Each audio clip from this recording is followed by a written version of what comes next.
Es un placer saludar al señor ministro de Exteriores de la hermana República Bolivariana de Venezuela. Señor ministro Jorge Arreaza, gracias por estar en la W. Muy buenos días. Buenos días, ¿cómo está Julio? Aquí estamos a su orden. Gracias, ministro. Pues un hecho lamentable e inaceptable que debemos condenar, el ataque a la delegación diplomática de Venezuela en Bogotá. Ministro, oficialmente, ¿qué le han dicho a usted nuestras autoridades? Absolutamente nada, Julio. Sabes que no hay comunicación. Nosotros denuncia un comunicado que cuando no hay relaciones diplomáticas, los comunicados fungen también como notas verbales. Sin embargo, enviamos también a los correos de la Cancillería colombiana una nota verbal de protesta sobre el tema, pero no hemos tenido ningún tipo de información. Solo supimos a través de una persona que aún está en la residencia del embajador que está ahí en Bogotá, que la policía de Bogotá y la policía diplomática habían estado en la sede del consulado, habían hecho un registro y estaban haciendo una investigación y se le había comunicado que le iban a dar los resultados de la investigación. Esa es la única información que tenemos oficial desde Colombia. Canciller, usted anunció el día de ayer que se iba a demandar al Estado colombiano ante la ONU. ¿Demandar por qué? ¿Y esto se suma a alguna otra denuncia? No, a demandar no, a hacer la denuncia correspondiente. Las relaciones diplomáticas internacionales, bueno, se rigen. El único organismo internacional que nos abraza a todos es Naciones Unidas y siempre es pertinente que el secretario general esté al tanto de los problemas, de las diferencias que haya. Esto no comienza ahora. Yo tuve muchas conversaciones incluso con la canciller María Ángela Holguín antes del gobierno del presidente Duque, porque teníamos meses, por no decir ya un año, que no podíamos entonces pagarle a nuestros funcionarios diplomáticos, consulares y locales, incluso colombianos, porque simplemente el sistema bancario colombiano, haciéndole el juego a las sanciones estadounidenses, no permitía ni el depósito de un peso ni de un bolívar de ninguna modalidad. Y esto fue empeorando hasta el punto, bueno, que ya hemos visto como consecuencia de tantos ataques desde Colombia a Venezuela, bueno, ocurren este tipo de barbaridades. No fue, si ustedes ven las imágenes, no fue un robo, eso fue un desmantelamiento con dolo, con saña, con intención de destruir la sede importante y grande de un consulado que siempre tuvo mucho movimiento y dinámica. Pues ojalá que ustedes reciban una respuesta, así sea por la mínima vía que exista en dos estados sin relaciones, que es un comunicado, pero permanentemente pues hay relaciones para los temas de orden público, los temas de salud, los temas de frontera.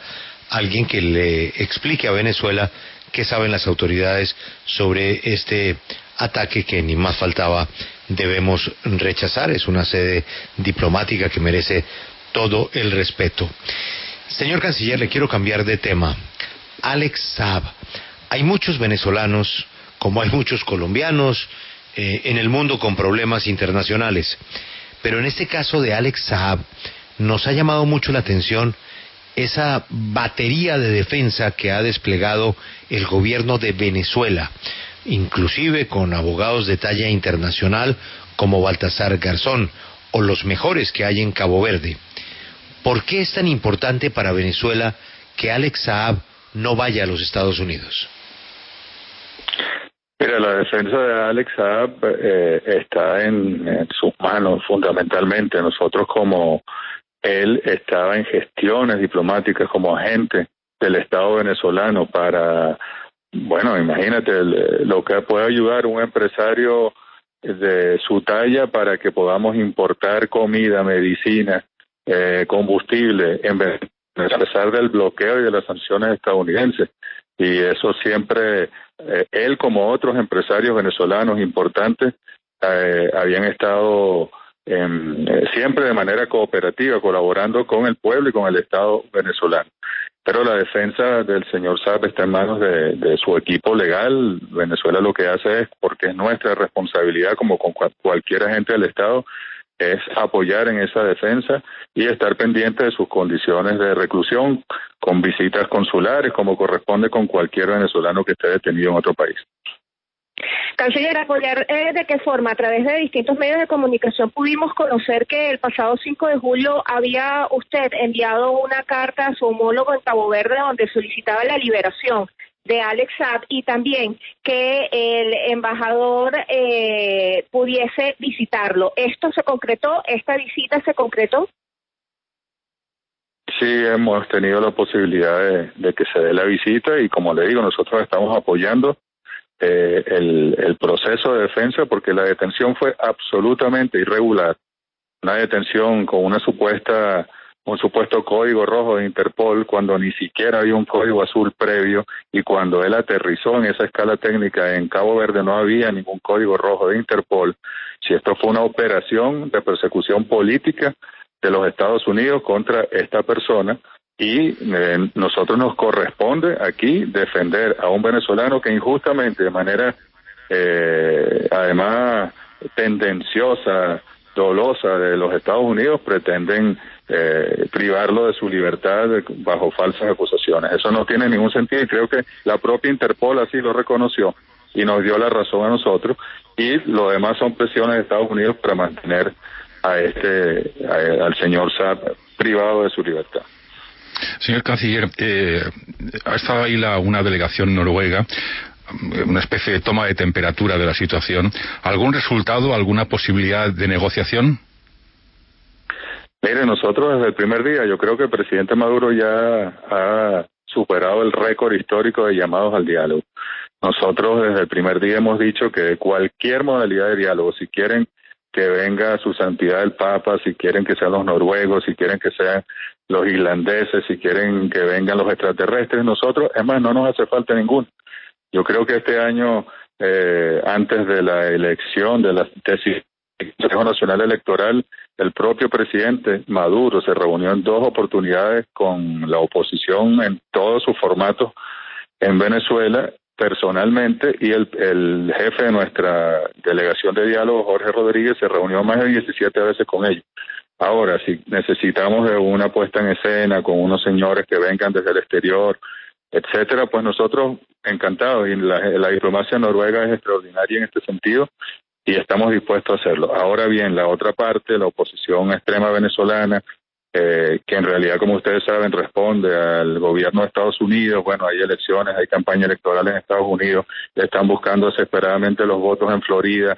Un gesto en este momento de diálogo con un gobierno que atacan todos los días, pues pareciera que no le da rédito levantar algunas sanciones para que el pueblo venezolano no sufra y no muera en medio de una pandemia. Pareciera que no le da votos a Donald Trump. Entonces, en realidad yo creo que el problema habría que preguntarle a ellos. Nosotros, si ellos quieren dialogar, nos movilizamos a donde ellos quieran, en Venezuela o en el mundo, y dialogamos inmediatamente. Señor Canciller, aparte de los supuestos secretos, de las fortunas ocultas del presidente Maduro que sabría el señor Saab, pues también tendría conocimiento de algunos acuerdos estratégicos con Irán, con Turquía, con Rusia. ¿Usted qué información tiene sobre esto? No, creo que tienen un gran mito y una leyenda, ¿no?, al respecto. Y yo creo que no tiene ningún sentido seguir distrayendo la atención de sus oyentes con este tema. Yo creo que en realidad aquí lo que hay es una gran persecución contra Venezuela y todas estas campañas de desinformación, ¿no? Puede hablar que si testaferros, que si narcotráfico, acusaciones en los Estados Unidos, que si vínculos con el Hezbollah, con ISIS, que si no sé qué.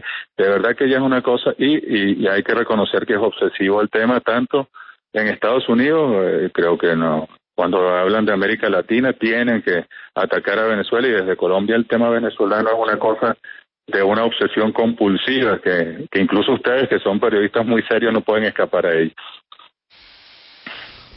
Señor Arreaza, mi pregunta va con respecto a la visita del ex embajador Bill Richardson a Venezuela y que de alguna manera quería negociar la salida o que se dejaran en libertad los 6 estadounidenses que están allá.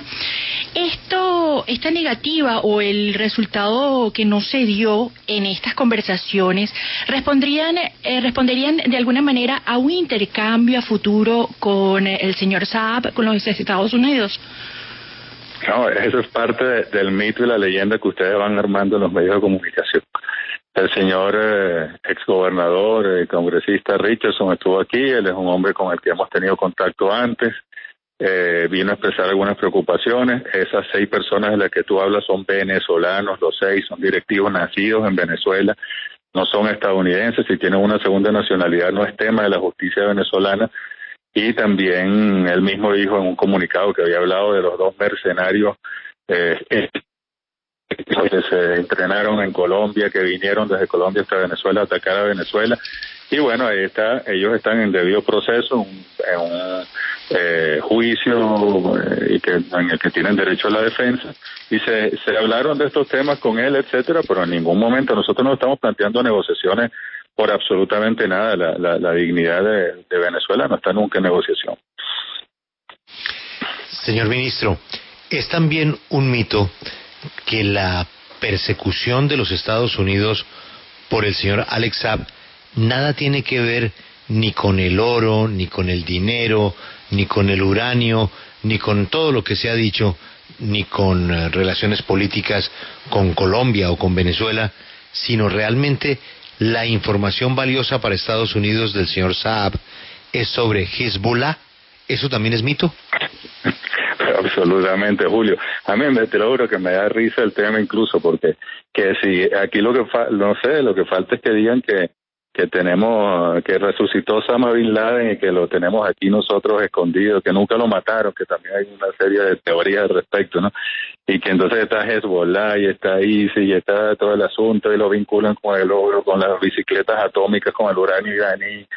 De verdad es que es una cosa hasta simpática. Yo diría que es como para una serie televisiva, ¿no? No sé, una serie esta, ¿cómo se llama ahora? De Netflix, porque es que me parece impresionante. Yo de hecho en estos días le decía a parte de mi equipo, deberíamos recopilar esa información y hacer una novela, a ver si nos ganamos algún premio de ciencia ficción en el mundo con la información que dan sobre Venezuela los medios de comunicación españoles y latinoamericanos. Señor Arreaza, ¿cómo considera usted la relación del señor Saab, visto que ahora es presentado como un agente del gobierno y luego inicialmente colegas de Armando.info habían presentado con pruebas que pues estaba detrás del Group Graham Limited y era a su vez contratista del Estado? ¿Cómo es contratista y a la vez agente del Estado venezolano? No, todo eso son especulaciones. El señor Saab es agente del Estado venezolano desde hace más de un año, el año pasado.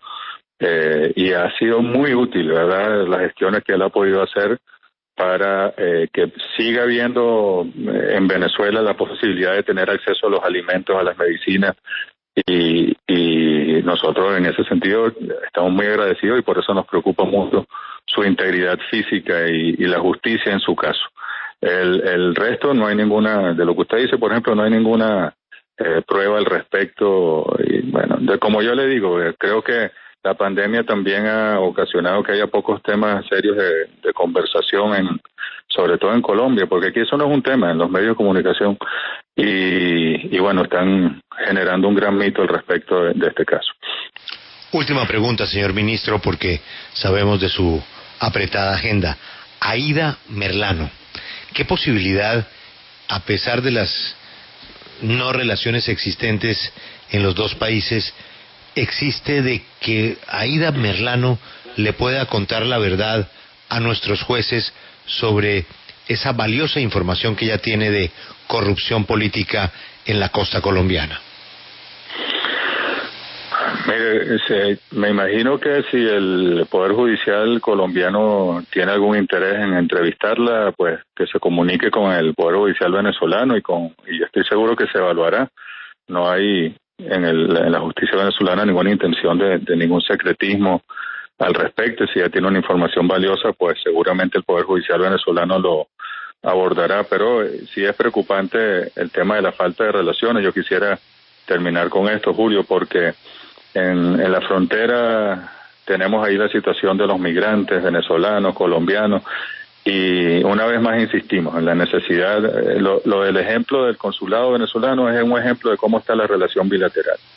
Y no debería estar así, es poco civilizado, casi salvaje. Yo creo que le dolería en el alma al libertador Simón Bolívar ver cómo están las relaciones entre Colombia y Venezuela. Venezuela no quiere que las relaciones estén en ese nivel. De hecho, el presidente Maduro hasta en un momento dado, a pesar de los ataques, de las operaciones mercenarias, de todo esto, ofreció reanudar la relación consular con Colombia al principio de la pandemia, en marzo de este año. Y nosotros ojalá pudiésemos coordinar con las autoridades sanitarias colombianas. Ya no hubo más conversaciones con el ministro de Salud, poder que nuestros equipos vayan a hacer las pruebas moleculares al territorio colombiano a los venezolanos que desean regresar, organizar mucho más el retorno, evitar que se usen las trochas para ir o para venir en cualquier sentido. Es imposible, es una lástima que de verdad se permita esto, incluso que el resto de las instituciones colombianas, del Estado colombiano, permitan que el Ejecutivo colombiano le haga un daño a los pueblos de esta magnitud. Ojalá que haya una reflexión al respecto en el Estado colombiano y podamos civilizar un poco la relación. O sea, si mañana el gobierno de Colombia acepta, el gobierno de Venezuela está listo para establecer una oficina de relaciones por intereses comerciales, consulares y humanitarios, motivo pandemia. Hay relaciones entre Corea del Norte y Corea del Sur, hay una oficina de intereses en La Habana de los Estados Unidos. ¿Venezuela estaría lista para una oficina de ese tipo con Colombia, así no tengamos relaciones?